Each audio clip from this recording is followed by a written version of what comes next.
So this question asks, elements in group 1 of the periodic table are known as what? And we have 5 different answer options.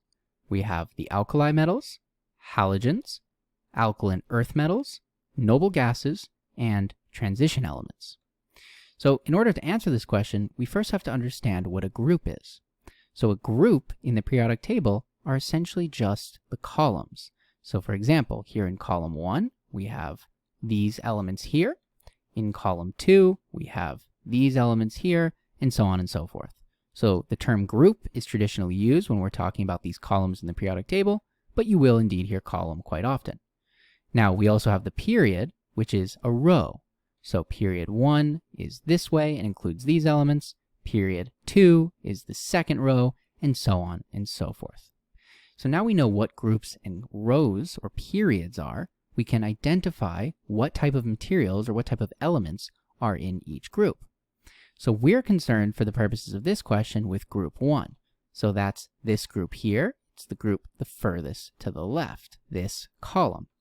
So we can see group 1 contains hydrogen, lithium, sodium, potassium, rubidium, cesium, and francium. Now, I said hydrogen, but actually, even though it's often shown in group 1, it's not the same as the rest of the elements in this group. It's often excluded and put essentially into its own category. So group 1 typically refers to these elements here, everything else in group 1 excluding hydrogen. And these elements are indeed what's known as the alkali metals. And they're categorized together because they have a lot of similarities. These are soft, highly reactive metals that have all sorts of applications.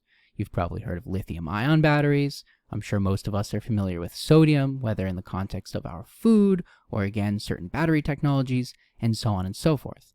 And actually, as we go down this group, the elements, the alkali metals, get more reactive. So francium is highly reactive. It's a very soft, highly reactive, and therefore highly hazardous material. Whereas lithium has fundamentally the same characteristics. It is also highly reactive, soft metal, but less so at least compared to francium. So therefore, the correct answer is, of course, A. Group 1 of the periodic table are what's known as alkali metals. But let's review these other classes, these other categories of elements, and identify them on the periodic table.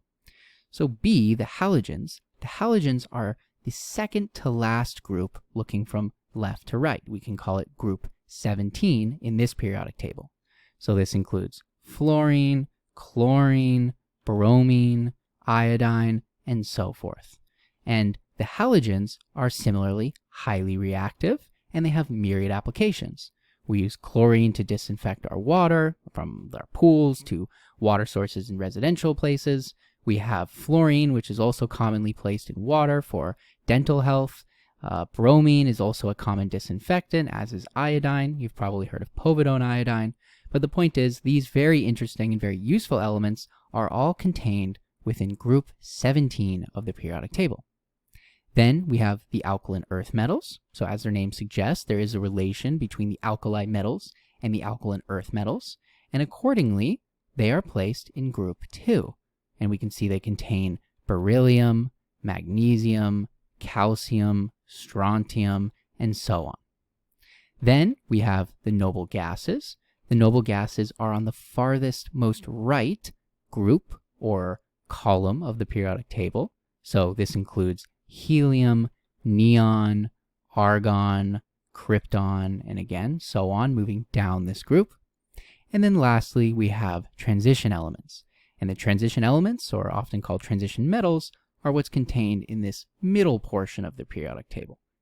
It refers to a large number of different elements, which don't have quite the same similarities as the alkali metals or alkaline earth metals with respect to one another, but they still do have similar characteristics, similar atomic structures and physical and chemical properties that relate them to one another, and therefore we categorize them in the periodic table all as transition elements. But again, for the purposes of this question, we're concerned with group 1, which refers to the alkali metals.